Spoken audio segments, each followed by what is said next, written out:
Danny Swift Garcia, Jose Benavidez. Great fight.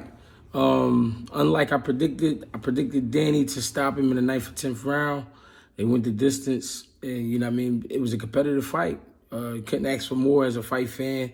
Benavidez definitely came ready to rumble. A few things I felt like he could have did different. One was he wasn't consistent with his jab. He used his jab, but he wasn't consistent with it. He wasn't consistent with the hand speed. He was dragging that back foot, which was kind of to be expected because of the incident with his leg. But that's no excuse. He fought his ass off.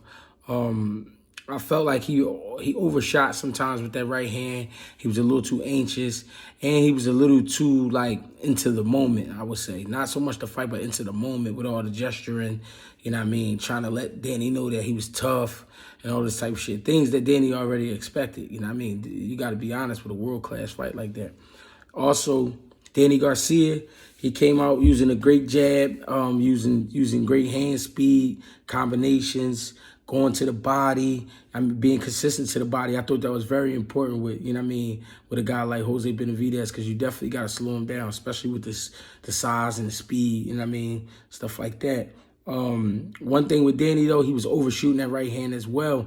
Now, he was being pretty accurate, countering with the right hand, but whenever he was going for the big right hand, Benavidez really wasn't, going for that. He was aware of it.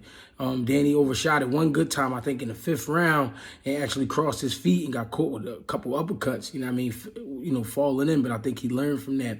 One thing I was impressed with Danny Garcia, he was showing good defense, good movement, good timing. He just brought out a different element that, I knew he had because I've seen it before from him in the amateurs, but it's been a long time since I've seen Danny actually just take his time and box a guy. Set up his shots, move his head. One thing that was new, he was coming off of that shoulder, giving him a little bit of that shoulder roll, that Philly shell, coming back with that right hand. That was great on his behalf, especially it showed his confidence. I love that he kept his composure because Benavidez definitely wasn't playing with him. It was one thing that I thought was awkward, though. Benavidez's gloves looked kind of big.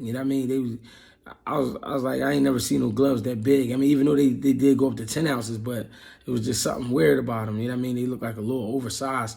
And, which might have been great on his behalf because it helped with his defense, catching some of the shots.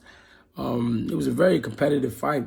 I would like to see either guy back in the ring, with a top 154-pounder. They show that they belong at the weight class. In my opinion. Of course, we got to see them with more of a natural 154-pounder to see what we get, but I like the outcome of the fight. I thought Danny was consistent all the way through. He stuck to the game plan, listened to his team. He stayed behind that jab, consistent to the body, landed some good power shots.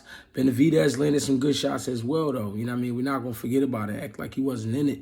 He was definitely in the match. It was a competitive fight. And, kudos to both guys for going in there, first of all, saying yes to the fight and going in there and doing anything. That wasn't the type of fight where either guy should feel bad had they lost because it was a great fight, But I did think Danny was the more consistent fighter, the more composed. He was controlling the pace of the fight, picking his shots, staying to the body. I thought that was very important, and I'm going to keep saying it. The body will set you free, You break a guy down enough, they'll slow down, and that's what I thought kind of happened with Benavidez. I would like to see Benavidez in there with probably Castano, probably a Lubin, somebody like that, somebody that's trying to get back. And kind of the same with Danny. Danny and Castano would be a great fight. Danny and what's my man from Detroit? I'm sorry about that. Tony Harrison, that'd be a great fight. Tim Tszyu, any of them guys, let's get it going. 54 is back on the map, if you ask me, because you got two great competitors, that just stepped up and they ready to go, and they both showed they belong. The pace was a little slower than I thought it would be, but it was a good fight overall, And I'm glad both guys got in there and got their names back in the mix, Win, lose, or draw, that was a great fight. I appreciate y'all for hearing me out, listening to the breakdown. Hopefully you just continue to support me. Greg Hackett 86 on Instagram, Greg Hackett on Facebook, and Greg Hackett on Twitter. Appreciate y'all. Get with y'all.